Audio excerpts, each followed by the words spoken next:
Bakit hindi mo kaagad sinabi? Sa'yo pala yan. Ha? Tingnan mo. Tara, doon sinasabak mo. Ano nagkaroon ng picture ko dito? Swerte ko naman.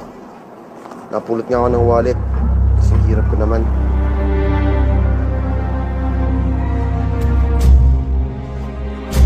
Naku, ano ba yan? Paninda ko! Sorry po, hindi ko gusto sinasadya. Anong sorry? Babayaran mo yan. Halagang 500 yan lahat. Ha? Eh wala akong pera eh. Konti lang naman baon ko eh. Hindi pwede kasi kung hindi mo ako bayaran, tatawag ako ng barangay, pababarangay talaga kita. Eh wala talaga akong pera eh. Tignan niyo pa. Ayan oh, may pera ka pala eh. Sabi mo wala kang pera, may pera ka naman pala eh. Kakainis talaga.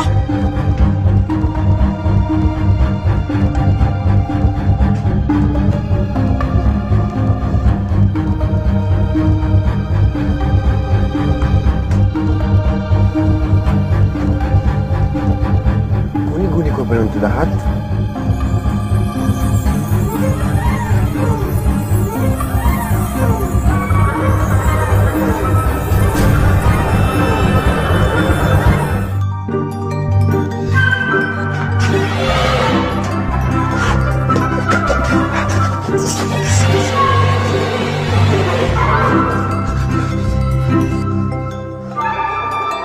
Anong klaseng wallet ka?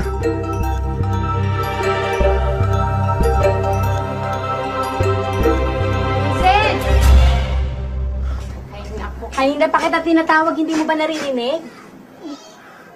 Ano ba naman? Ang gulo-gulo naman ng gamit mo. Pasensya na eh. Hindi kita narinig eh.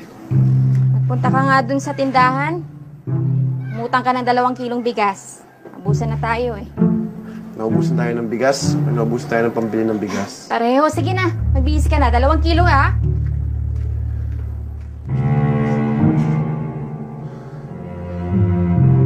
Utang ka na naman. Ang haba na kayo ng listahan nyo sa akin. Eh no? Ayan, bali 3,620 na lahat. Babayaran naman ni tatay yan eh.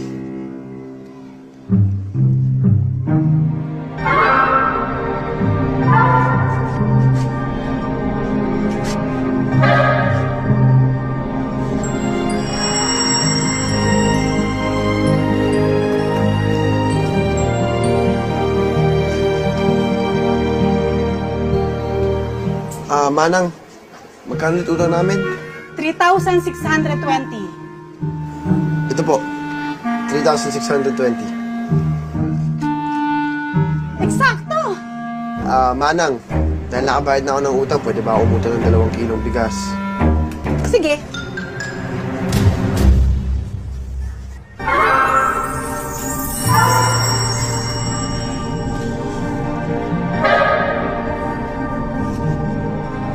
Manang, babayaran ko na lang pala yung bigas.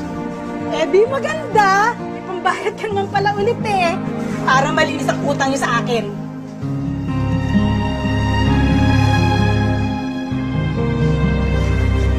Vincent. Andiyan pa yung nanay mo? Mang Ronald, kamusta? Hindi mabuti. Kasi 3 buwan na kayo hindi nakakabayad ng upa sa bahay. Sandali lang po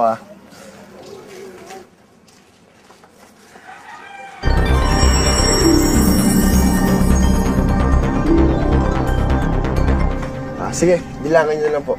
Ba? Kumpleto ito Kaya nyo naman pala magbayad ng kumpleto eh. Next time uli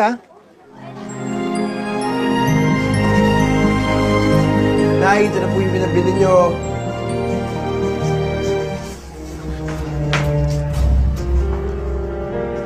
Hindi ko naman naaalala binigyan kita ng ganitong wallet.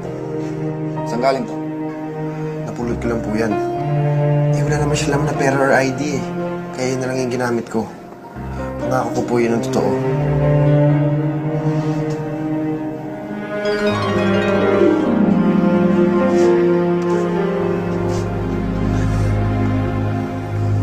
Pero, hindi mo pa rin sinasabi sa amin saan galing yung pera na pinambayad mo sa mga utang natin. Alam mo, anak, may tiwala kami sa'yo. Alam ko, pinalaki ka namin ng tama sa paraan na alam namin. Pero wag mo lang kakalimutan lahat ng tinuro namin sa'yo, Alam mo na kung anong tama at mali. Desisyon mo na lamang kung anong pipiliin mo. Opo. Sigurado ka ba na yung batang yun nakakuha ng wallet ko? Oo, sigurado ako. Sinundan ko siya maghapon eh. Ilang beses niya ginamit, bossing. Sige,